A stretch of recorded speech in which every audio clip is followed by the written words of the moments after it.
ne vous aura pas échappé, vous en avez entendu plus que la rumeur, il y a un congrès du Parti socialiste, qui est un grand moment de démocratie, qui est au fond assez peu partagé dans les partis politiques, qui est une vieille tradition, puisque c'est le 81e congrès du Parti socialiste, qui est l'un des plus vieux partis de France, puisqu'il a été créé en 1905, si je ne me trompe pas, et que depuis lors, ses dirigeants sont choisis par les militants. Et dans cette perspective-là, parce que je considère que c'est une chance de pouvoir participer de ce processus, et soucieux de l'unité du parti, qui a toujours été, au fond, la ligne de Jaurès, celle de Blum, celle de François Mitterrand, eh bien, j'ai choisi de me présenter. Dans un moment qui est un moment grave, chacun en a conscience, le sait. Le monde gronde. La guerre est à nos portes. Nous pensions la démocratie attaquée par ses marges, la voici ébranlée en son centre avec l'élection de Trump, avec cette grande internationale réactionnaire qui s'organise et qui prend parti dans nos élections mêmes, dans nos démocraties mêmes. Et nous voyons qu'aucun pays n'échappe aujourd'hui à ce vent mauvais, et pas même la France et pas même nos campagnes, puisque vous savez ce que les élections législatives ont été ici, dans les Landes. Il y a évidemment d'autres désordres, le réchauffement climatique et ses conséquences, dont on mesure déjà la brutalité mortelle à Mayotte, en Californie et dans bien des endroits du monde. Il y a ces injustices qui se multiplient, qui suscitent évidemment du ressentiment, de la colère et de la désunion de ceux qui devraient plutôt se donner la main. Et la question qui est posée aux socialistes, c'est qu'allons-nous faire de l'époque dans laquelle nous entrons? Et la seule façon d'affronter les désordres du monde, de le réenchanter, c'est que les socialistes soient unis, l'union des socialistes comme préalable à l'union de la gauche. Et je dois dire que, regardant ce congrès s'organiser, je voyais se redessiner la géographie des désaccords passés, des inimitiés d'hier, et au fond, un congrès qui avait été un congrès d'une grande brutalité, celui de Marseille, se rejouait quasiment à l'identique. Or, je considère que nous n'avons pas le luxe de nous priver d'un seul talent pour l'avenir. Je considère que beaucoup de nos désaccords se font sur des considérations assez largement obsolètes. Et si je le dis, c'est que ce qui avait constitué, au fond, les différentes sensibilités du dernier congrès, c'était notre rapport à la France insoumise. Aujourd'hui, chacun dit, chacun sait, chacun a pris acte d'un divorce consommé de la France insoumise avec, en réalité, pas seulement les socialistes, mais tout le reste de la gauche. Et la France insoumise, de faute morale en outrance, a fini par acculer la gauche dans une position minoritaire. Or, la vocation de la gauche, c'est d'être majoritaire. Et c'est la raison pour laquelle nous ferons l'union de la gauche avec tous les autres. Et j'entends dans toutes les bouches de ceux qui prétendent avoir des désaccords dire nous voulons l'union de la gauche de Raphaël Glucksmann à François Ruffin. Et nous voulons être le cœur, le centre, le pivot de cette union de la gauche pour nous donner la force nécessaire pour battre le Rassemblement national au premier tour. Je dis au premier tour parce que je crains que le Front républicain qui provisoirement a tenu éloigné du pouvoir le Rassemblement national ne fonctionne plus dans un deuxième tour de l'élection présidentielle. Et donc il nous faut retrouver le chemin des classes populaires, et c'est ce que je dirai tout à l'heure. Un parti a le devoir de dire pour qui il se bat. Et si les socialistes ont la nécessité de le dire, c'est qu'il a installé depuis des années un doute sur ce sujet. Or, nous voulons retrouver notre vocation historique, qui est de parler aux classes populaires, aux classes moyennes, aux hommes et aux femmes qui n'ont que leur force de travail pour vivre. C'est celles-là et ceux-là qui seront dans la salle ce matin.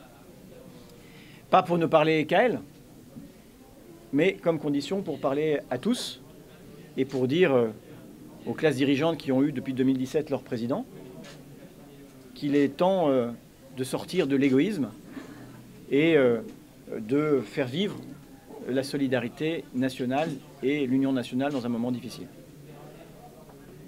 On retrouvera le chemin des classes populaires et ce faisant, nous couperons la route des classes populaires à l'extrême droite qui est au fond une forme de faussaire. Regardez aujourd'hui ce qui se passe. Il y a par les rues des factieux, mais aussi sans doute des Françaises et des Français sincères qui viendront contester une décision de justice. Mais ce n'est pas la justice qui a été sur le banc des accusés, c'était Marine Le Pen. Ce n'est pas tel ou tel juge, ce ne sont pas les magistrats qui ont détourné plus de 4 millions d'euros de fonds publics. C'est Marine Le Pen et ses co-condamnés en première instance. Et ce qui ébranle la démocratie, ce n'est pas d'appliquer la loi égale pour tous, c'est de contester l'autorité du droit, de la justice, son indépendance, alors que la justice, vous savez, est rendue au nom du peuple français. Le Rassemblement national, qui a toujours prétendu avoir les mains propres et la tête haute, a aujourd'hui les mains sales et la tête basse. Ce ne sont plus les professeurs de vertu qu'ils prétendent, et d'ailleurs dans l'hémicycle, ils ne sont pas ceux qui défendent les classes populaires. Ni quand il s'agit de réguler l'installation des médecins, ils sont contre. Ni quand il s'agit de défendre la possibilité d'accéder au logement, ils défendent les multipropriétaires et pas celles et ceux qui ont des difficultés à vivre. Et je pourrais multiplier à l'infini tous les obstacles qu'ils dressent sur le chemin de l'émancipation, en réalité, de ceux qu'ils prétendent défendre. Je crois qu'il y a dans l'initiative que nous prenons, et j'ai autour de moi des élus, des militantes socialistes, des jeunes militantes socialistes, des élus des champs et des villes, des tours et des bourgs, qui ont soutenu des sensibilités différentes dans les derniers rendez-vous du Parti socialiste et qui aujourd'hui, plutôt que de se tenir de part et d'autre d'une barricade imaginaire, préfèrent se donner la main et retrouver l'esprit de camaraderie. Et nous sommes quelques cœurs debout, des dizaines, des centaines, et j'espère des milliers bientôt, avec une force extraordinaire pour aller à ce congrès que nous voulons être le congrès de l'unité, au fond, comme celui d'Épinay en 1971, qui s'appelait d'ailleurs le congrès de l'unité. On dira tout à l'heure évidemment quelques mots plus précis de ce que nous proposons, la centralité du travail, de la question de la réindustrialisation, c'est-à-dire de la souveraineté, de notre capacité à maîtriser notre destin, de la nécessité de construire l'agriculture d'aujourd'hui avec les agriculteurs de demain, de construire l'industrie d'aujourd'hui avec les ouvriers d'aujourd'hui. Pardon, vous avez compris ce que je voulais dire. Vous remettrez tout ça dans l'ordre. Parfois, je livre les trucs en vrac, un peu comme un meuble Ikea, et je dis, bah écoutez, vous vous démerdez. C'est pas l'un des Ikea. C'est pas l'un des... Oui, non, c'est celui-là. C'est celui-là. Bon, bah voilà, tu m'as perturbé. Moi. Quand je parlais de professeur de vertu, c'est elle qui de temps en temps m'engueule et me dit la ligne, c'est celle-là. Voilà. Et quand Monique me dit ça, c'est... Non, plus sérieusement. Nous, on lance cette campagne dans la bonne humeur. On n'a de contrat à régler avec personne. On est dans la disqualification de personne. On est dans la soustraction. On n'est pas dans un congrès de soustraction, on est dans un congrès d'addition. Être tous ensemble sur la photo de famille. Ne pas feindre les désaccords. On ne peut pas avoir été un parti dans lequel il y avait à la fois Dominique Strauss-Kahn et Jean-Luc Mélenchon, et aujourd'hui ne pas supporter de vivre ensemble. J'y vois une absurdité et la substitution de la théorie des socialistes irréconciliables à la théorie des gauches irréconciliables que nous avons promptement, ardemment combattu. Donc voilà où nous en sommes. C'est un moment de joie, c'est un moment de bonne humeur. On a voulu d'ailleurs pour ce lancement une fête de la fraternité, parce que la fraternité nous paraît être au fond le seul projet politique qui vaille dans une société fracturée. La société est divisée. Le libéralisme a atomisé, au sens étymologique du terme, notre société, réduit chacun d'entre nous à l'état d'atome. Et bien, la fraternité, c'est ce qui permet de sortir les individus de cette solitude dans laquelle la société parfois les a installés. Donc nous voulons retrouver les socialistes, retrouver la gauche et retrouver le peuple. Et on va faire tout ça en 15 jours. Les unes et les uns.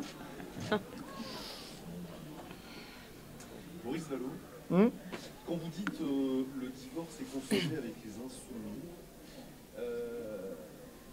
vous avez besoin d'eux pour contrer le Rassemblement national au premier tour. Est-ce que c'est pas vous là qui brisez l'arc républicain censé justement barrer la route du... Mais vous savez, je distingue ce qui serait des grands accords nationaux de ce qui serait un front républicain. Le front républicain, on l'a même fait avec des républicains, vous savez. Et ici, je vous rappelle que les Républicains n'ont pas appelé à voter pour moi au second tour. Ils n'ont pas voulu choisir face au Rassemblement national. Quand il y aura un risque au Rassemblement national, on ne sera pas idiot. Mais nous pensons aussi que l'union de la gauche, elle doit se faire sur une base claire et sur un apaisement de la société et pas sa brutalisation. Son rassemblement et pas sa fracturation. Voilà. Nous ne voulons pas cultiver les colères ou les peurs. Nous voulons cultiver l'espoir et la fraternité. Et je peux vous dire que tout ça, ça fait une force extraordinaire pour avancer. Et je n'ai pas de doute que nous avancerons tous ensemble. Donc, vous savez, c'est Jean-Luc Mélenchon qui dit qu'il présentera des candidats dans chacune des circonscriptions. C'est lui qui dit qu'il sera candidat à l'élection présidentielle, lui ou un insoumis, sur le programme de la France insoumise. Nous avons, nous, dans la dernière séquence, assumé notre rôle d'opposant déterminé à chaque fois qu'il en va des principes. Et en même temps, nous avons essayé de ramener des victoires à la maison pour les Français à chaque fois que nous le pouvions, ou leur épargner des souffrances. Ça a été le choix que nous avons fait, notamment dans la discussion du budget. C'est la raison pour laquelle, et j'ai écrit un petit livre pour ça, moi je me plonge dans la vie des autres, dans ces vies difficiles, pour les comprendre, pour écouter sans juger, pour être le plus juste représentant, le plus juste interprète de ce qu'attendent les Landaises et les Landais, qui sont les classes populaires. Vous savez, je crois peu de patrons du CAC 40 en Chalosse. Voilà. Mais je croise des gens qui n'ont que leur force de travail pour vivre et qui parfois n'en vivent pas. Je croise des gens qui me disent la République passe plus par chez nous parce qu'il n'y a pas de médecin. Parce que les urgences à Aire-sur-Adour sont fermées la nuit et le week-end. C'est contre ça qu'il faut se battre. Et je ne crois pas que le Rassemblement national le fera. C'est dans les Landes depuis longtemps un territoire de gauche qui mène des politiques de gauche. Il a fait le choix d'une politique publique de l'eau pour ne pas laisser aux fermiers le soin de s'accaparer les terres et la richesse qu'elle peut produire. L'eau et la richesse qu'elle peut produire. Cette bataille d'Henri Emmanuelli, elle fait baisser de 30% le prix de l'eau. C'est le département qui a refusé qu'il y ait des EHPAD à but lucratif. On n'a pas attendu le scandale Orpea pour faire ses choix politiques et qui doivent nous inspirer pour l'avenir. C'est-à-dire que ces politiques socialistes, elles n'arrivent même pas à se rendre auprès de leurs propres habitants. C'est très ambivalent. Vous savez, il y a des gens qui, aux élections présidentielles, ont voté Marine Le Pen et sont venus faire la campagne. Il y avait un cri de colère dans le vote de l'extrême droite. Et quand ils font 44%, je sais que ce sont nos voisins, ce sont nos copains, pour certains ce sont nos familles, qui nous disent aussi « retrouvez-nous ». La difficulté de la gauche et des socialistes, c'est que les Français espèrent de nous autant qu'on les désespère. Eh bien, nous devons montrer que nous sommes là pour eux, que l'on parle d'eux. Or, la politique, elle ne fait parler que d'elle. Boris Vallaud. C'est pour ça que je préfère parler de la vie des gens que de la France insoumise, oui. Ma question ne posera pas là sur la France. Je préfère le dire avant de... Vous anticipez, c'est bien. Boris Vallaud, selon vous, quel doit être aujourd'hui le positionnement du Parti Socialiste vis-à-vis de François Bayrou et de son gouvernement? On sait qu'il y a eu des divisions au sein du parti quant à un vote de la motion de censure. Comment vous devez vous positionner par rapport à lui aujourd'hui? Il y a eu en fait des divisions assez marginales, et du parti et du groupe. On est témoin. On a beaucoup discuté. Et il faut que vous ayez la conscience d'une chose, c'est que nous sommes dans une position singulière. Nous sommes 66 députés, ce qui est bien loin évidemment d'une majorité absolue, mais nous sommes la cheville qui peut faire ou défaire un gouvernement. Et ça n'est pas un choix anodin, il est difficile. Il est difficile de renverser un gouvernement, comme il est tout aussi difficile de le maintenir quand il mène des politiques régressives, quand il tourne son regard vers l'extrême droite. Et pourquoi nous avions fait le choix, non seulement de renverser Michel Barnier, mais de rentrer en discussion avec François Bayrou, c'est que nous ne voulions pas laisser à la table des négociations le Rassemblement national. Nous voulions occuper cet espace-là. Et le grand acquis de la période, c'est bien celle-là. Nous avons fait reculer l'interlocuteur dans les discussions budgétaires, c'était nous. C'était pas Marine Le Pen. Pour vous répondre, on est dans l'opposition. On est dans l'opposition déterminée. Et nous avons les pouvoirs qui sont ceux d'une opposition, y compris de faire tomber le gouvernement. Bien sûr, rien n'est exclu. Et nous avons parfois la nécessité, trop souvent je trouve, de rappeler à l'ordre M. Bayrou. Quand il est troublé par la décision qui concerne Mme Le Pen, je pense que ce trouble affaiblit l'état de droit et la démocratie. Il doit être le garant de l'indépendance de la justice et de l'autorité du droit. Lorsqu'il parle de submersion migratoire, il cultive les fantasmes de l'extrême droite. Et ce qu'il a à faire avec tous les républicains authentiques, c'est combattre cette immense autorité qui nous fait face, qui est l'autorité de la peur. Sur la question des retraites, J'allais dire ce que je pensais vraiment de François Bayrou, mais je vais m'abstenir. Parce que j'ai avec des caméras quand même. Donc tout est possible. Voilà. Mais la préoccupation qui est la nôtre, de façon constante, c'est à quoi sommes-nous utiles pour les Français? À quoi sommes-nous utiles pour les Français? Les amis, dites quelque chose. Vous êtes d'accord? Oui. Pour le vivre avec vous, mais où placez-vous le curseur de la limite? Vous avez énuméré la submersion migratoire, le trou, le conclave sur les retraites. Bon, sur les retraites, je vais vous répondre clairement. La question des retraites posera dans son résultat et dans la façon, dans ce que le gouvernement en fera, la question en effet de notre attitude et d'une motion de censure éventuelle. Tant qu'il y a du dialogue social, nous souhaitons qu'il ne soit pas entravé. Parce qu'il y a dans la question des retraites à la fois la réparation, bien Jean-Luc, la réparation d'une brutalité sociale. C'est d'abord les carrières hachées, les carrières pénibles, les carrières longues, qui se trouvent abîmées, mais il y a aussi la réparation d'une blessure démocratique. Songez à un pays qui ferait adopter ou imposerait une réforme en étant indifférent à des manifestations millionnaires par les rues. Serait indifférent au fond du refus de l'ensemble des organisations syndicales. Serait indifférent au fait qu'il n'y a pas de majorité à l'Assemblée et l'imposerait par des expédients qui relèvent en réalité d'une forme de brutalisation du débat parlementaire. Vous diriez bienvenue en Hongrie. Mais non, c'était la France de Mme Borne et de monsieur Macron. Et donc le dialogue social est important. On espère du dialogue social, qu'il puisse avancer et trouver des améliorations à cette réforme. Mais notre objectif demeure, ce sera évidemment dans la campagne de 2027, l'abrogation de la réforme de Mme Borne et le retour à 62 ans, ou à tout le moins, ce que nous ayons un modèle de retraite qui autorise à partir plus tôt ceux dont l'espérance de vie en bonne santé, et du fait de ce qu'ont été leur carrière, ceux qui passeront le moins de temps à la retraite. Quand il y a 5 ans de différence d'espérance de vie entre un cadre et un ouvrier, chacun comprend qu'un ouvrier doit partir 5 ans avant un cadre. Quand il y a 11 ans de différence d'espérance de vie entre un cadre et un égoutier, chacun comprend aussi que nous devons travailler sur la question de la pénibilité, de la pleine santé au travail, et que c'est évidemment dans les meilleures carrières professionnelles que l'on se construit les meilleures retraites. Donc tout est possible.